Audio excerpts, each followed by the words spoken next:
Okay, this is what I'm going to call my COVID kettlebell circuit. It's 8 or 9 exercises. You want to use a light kettlebell or a light dumbbell. Most of these can be done with almost anything, a soup can, whatever you can use for resistance.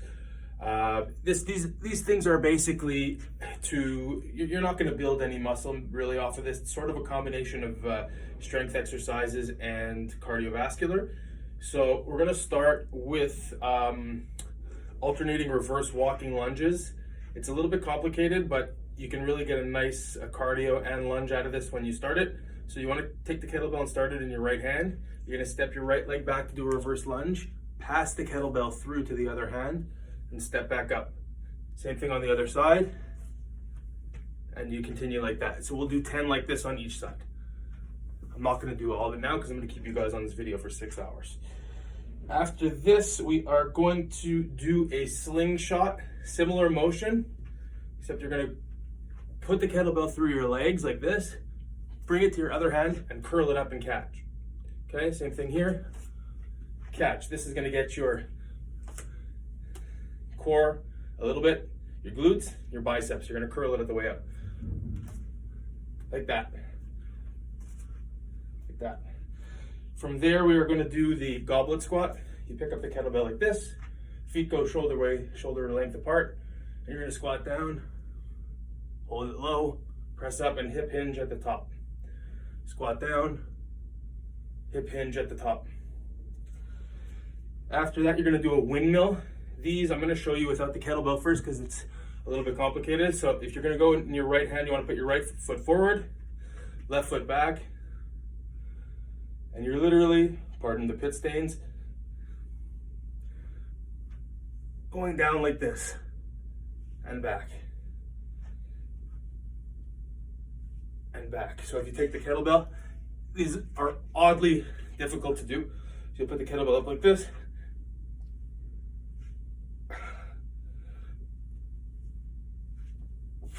It's good for that back rotation. 10 aside. After that, we'll do a standard shoulder press. So kettlebell goes up, legs forward. If you want to put your arm forward for balance, you can. And you literally just push up and down, up and down, up and down, up and down. Same thing on the other side.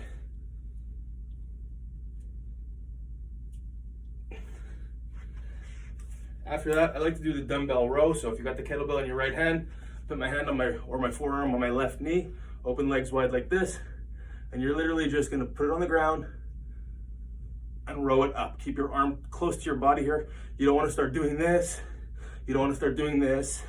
You really want to pull it up. It's like starting a lawnmower, if anybody still knows how to start a lawnmower. So squeeze your back. Same thing on the other side. Forearm down. Squeeze your back. You want to feel it in your upper back. Standard kettlebell swing. So torso straight, feet open like this. I like to keep them a little bit wider than most. You want to bring it up to here when you're doing it, not higher. So you go forward and like this. Hip hinge at the top. So you're sort of almost doing a squat on the way down and hip hinging at the top. After this, I like to do a snatch. So the kettlebell starts on the floor. You do a one-arm kettlebell swing, basically. So you'll swing it back and put it up like this. I'm going to back up a touch just so you can see better.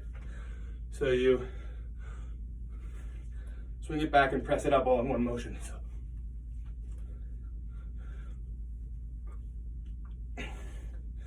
And then just to polish it off afterwards, I like to do overhead squats. So I keep a wide stance for this because it's a bit complicated. Once the kettlebell's up there for a while, balance gets a little bit tough. So you put it up here and you're literally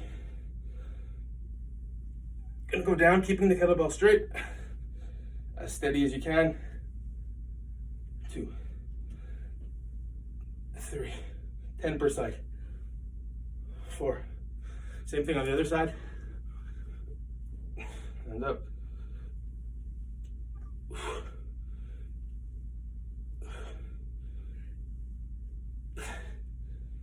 And at the end, sometimes too, I'll do just like a quick one-arm kettlebell swing, same idea.